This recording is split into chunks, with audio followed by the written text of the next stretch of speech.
Hello everyone, welcome to our channel. Friends, आज की video आपके लिए काफ़ी इंपॉर्टेंट होने वाली है, क्योंकि इस वीडियो में मैं एसएससी एमटीएस हवलदार से रिलेटेड जितने भी आपके डाउट निकल के आ रहे हैं, सारे डाउट आपके इस वीडियो में मैं क्लियर करने वाला हूं। तो वीडियो में एंड तक ज़रूर बने रहिए, क्योंकि इस वीडियो से आपको काफ़ी ज़्यादा इन्फॉर्मेशन मिलने वाली है। तो अगर वीडियो अच्छी लगे तो वीडियो को लाइक कर देना, चैनल पर करना है सब्सक्राइब जरूर कर देना, क्योंकि मैं एसएससी से रिलेटेड ऐसे ही अपडेट आपके लिए लेके आता रहता हूँ। तो चलिए वीडियो को शुरू करते हैं। तो फ्रेंड्स, आप लोगों का फ़िलहाल जो डाउट बना हुआ है कि आपका जो टीयर 1 का रिजल्ट है वो कब तक आएगा, तो हम देख लेते हैं। तो फ्रेंड्स, कुछ दिनों पहले एसएससी की तरफ से एक नोटिस जारी किया गया था, जिसमें आप देख सकते हैं 3rd number point, multitasking non technical staff and havildar CBSE and CBN examination 2021। इसमें जो आपका पेपर 2 है ना, डिस्क्रिप्टिव पेपर, उसकी जो डेट है वो एसएससी की तरफ से घोषित कर दी गई। 6 नवंबर को आपका जो डिस्क्रिप्टिव पेपर है, 6 नवंबर से आपका डिस्क्रिप्टिव पेपर कंडक्ट करवाया जाएगा। तो फ्रेंड्स, अगर 6 नवंबर से जो है आपका डिस्क्रिप्टिव पेपर है, तो आपका जो टीयर 1 का रिजल्ट है प्रीवियस डेटा के अकॉर्डिंग इससे 20 से 25 दिन पहले आपका जो टीयर 1 का रिजल्ट है वो डिक्लेयर होना चाहिए। तो आपका जो हम कह सकते हैं कि अक्टूबर के फर्स्ट वीक या फिर सेकंड वीक में आपको अपना जो रिज़ल्ट है वो देखने को ज़रूर मिल जाएगा। 100% आपका जो रिज़ल्ट है वो अक्टूबर के फर्स्ट या सेकंड वीक में आपको देखने को मिल जाएगा। अब नेक्स्ट बात करते हैं कि हवलदार की कट ऑफ कम जाएगी या फिर ज़्यादा जाएगी। आप लोग जानते हैं कि इस बार एमटीएस ने 2 पोस्ट पर वैकेंसी निकाली थी, जिसमें आपका एसएससी एमटीएस एंड एसएससी हवलदार। तो हम देख लेते हैं कि इस बार जो एसएससी एमटीएस की कट ऑफ ज़्यादा जाएगी या फिर हवलदार की, देख लेते हैं। तो फ्रेंड्स, इस बार क्या हुआ कि जैसे कि एसएससी ने 2 पोस्ट पर वैकेंसी निकाली, एमटीएस एंड हवलदार।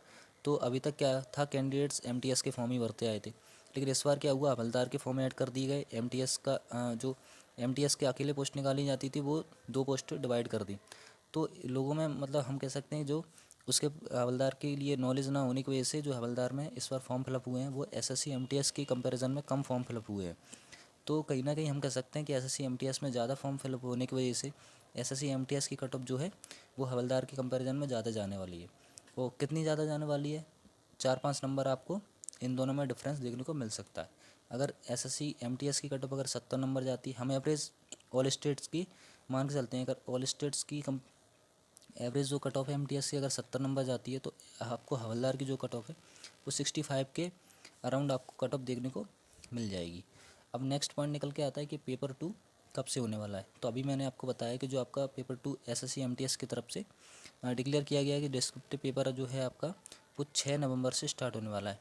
फ्रेंड्स, अब नेक्स्ट जो आपका डाउट है कि फिजिकल टेस्ट डिस्क्रिप्टिव पेपर से पहले होगा या फिर बाद में होगा और कहाँ होगा, तो सारा कुछ आज हम देखने वाले हैं। तो फ्रेंड्स, हम आ गए हैं एसएससी एमटीएस के ऑफिशियल नोटिफिकेशन पर, जिसमें आप पॉइंट नंबर 18 देख सकते हैं, mode of selection.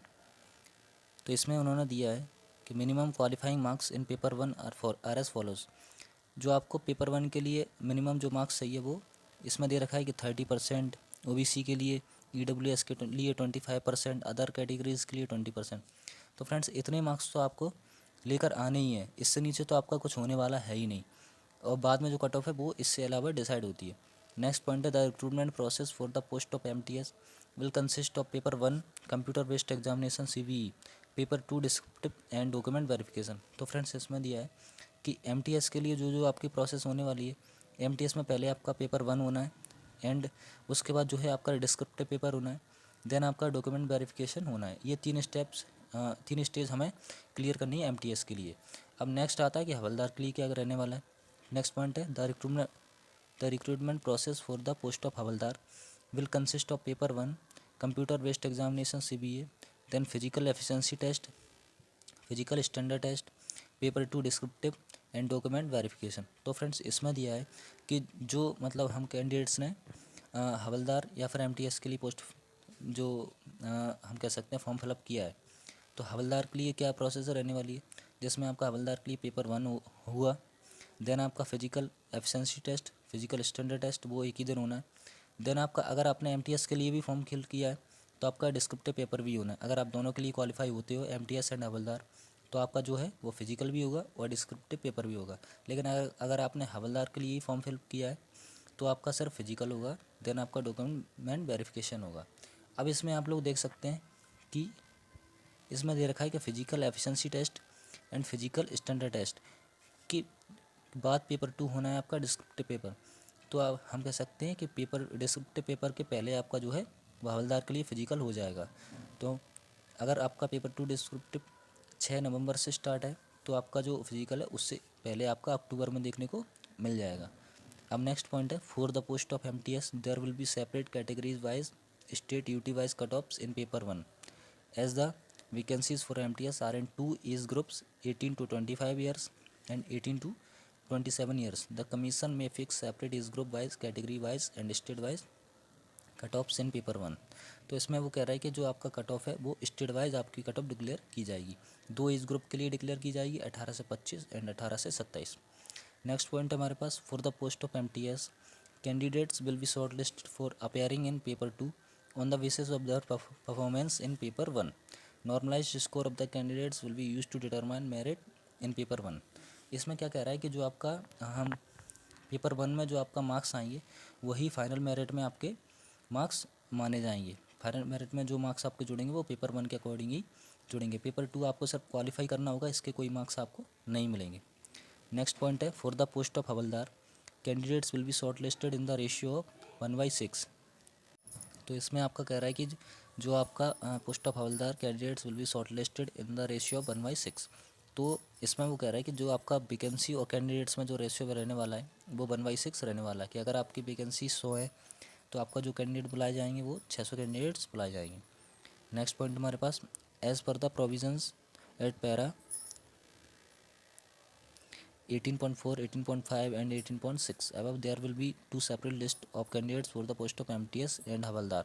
Therefore common candidates may get shortlisted for the post of MTS and Havaldar। इसमें वो कह रहा है कि आपकी जो लिस्ट है पेपर 1 का रिजल्ट क्वालिफाइंग कैंडिडेट्स की वो अलग अलग आपकी जो लिस्ट है डिक्लेयर की जाएगी। MTS के लिए अलग, हवलदार के लिए अलग। और जिन बच्चों ने MTS हवलदार दोनों पोस्ट क्लियर किए हैं, दोनों के लिए क्वालिफाई हुए, तो उनकी जो लिस्ट निकाली जाएगी वो सेपरेट लिस्ट निकाली जाएगी। कॉमन कैंडिडेट्स की लिस्ट अलग निकाली जाएगी। नेक्स्ट पॉइंट हमारे पास, the candidates who fail to qualify PAT PST will not be considered for the post of havildar. इसमें कह रहा है कि जो बच्चे अगर फिजिकल पास नहीं करते हैं तो उन्हें आगे की प्रोसेस के लिए एलिजिबल नहीं माना जाएगा, वहीं से उन्हें हटा दिया जाएगा अगर उन्होंने सिर्फ हवलदार की पोस्ट के लिए अप्लाई किया। लेकिन अगर उन्होंने MTS के पोस्ट के लिए भी अप्लाई किया है तो उसके बाद वो उस MTS के प्रोसेस में बने रहेंगे। हवलदार के प्रोसेस से अलग हो जाएंगे लेकिन MTS के प्रोसेस में वो बने रहेंगे। इसमें अगर आप जैसे हवलदार के लिए फॉर्म फिल किया है, अगर आप फिजिकल देने नहीं जाते हो और अगर MTS के लिए आप क्वालिफाई हुए हो तो आप MTS की प्रोसेस में आगे बढ़ते चले जाओगे, लेकिन हवलदार के लिए आप क्वालिफाई नहीं माने जाओगे। नेक्स्ट पॉइंट हमारे पास, paper 2 will be qualifying in nature, minimum qualifying marks in paper 2 are as follows. इसमें वो कह रहा है कि जो पेपर 2 के आपको सिर्फ क्वालिफाई करना है, इसके आपको कोई मार्क्स नहीं दिए जाएंगे।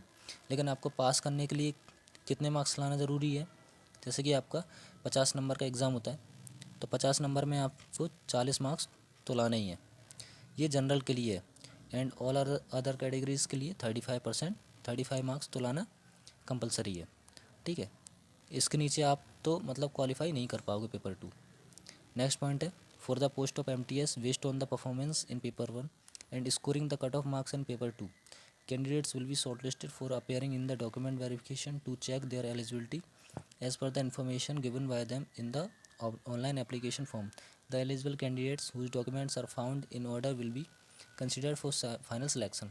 इसमें वो कह रहा है कि जो आपका MTS के लिए पेपर 1 होना है, देन आपका पेपर 2 होगा, उसके बाद जो कैंडिडेट शॉर्ट लिस्टेड होते हैं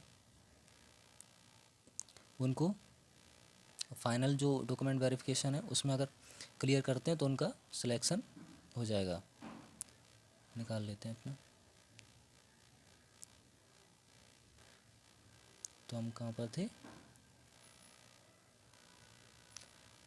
नेक्स्ट हमारे पास पॉइंट है, for the post of havildar 18.11 number point, for the post of havildar based on the performance in paper 1, ये हमने क्लियर कर लिया। अब कुछ इम्पोर्टेंट पॉइंट्स नहीं है ये तो जो इम्पोर्टेंट मोड ऑफ सिलेक्शन के जो पॉइंट्स है वो मैंने आपको बताए। अब हम देख लेते हैं कि जो आपका फिजिकल होना है उसमें क्या क्या होना है, पेपर 2 में क्या क्या होना है।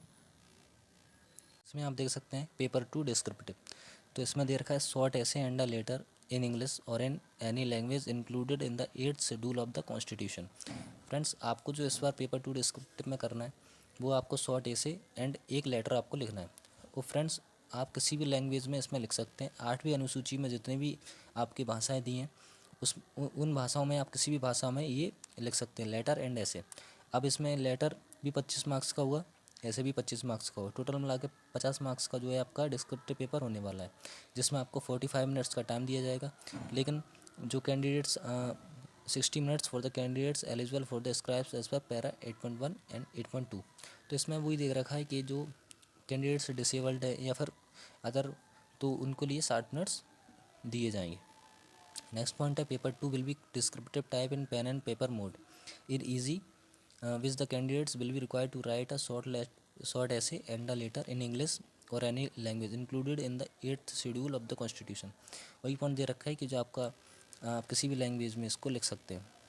नेक्स्ट पॉइंट है paper 2 will only be qualifying nature and is intended to the test elementary language skills in view of categorization of the post as group C and in view of job requirements. However, marks scored by the candidates in paper 2 will be used to decide merit in case more than one candidate score equal normalized marks in paper 1। इसमें वही दे रखा है कि जो आपका paper 2 है वो सब क्वालिफाइंग नेचर है, इसके आपको मार्क्स ऐड नहीं किए जाएंगे।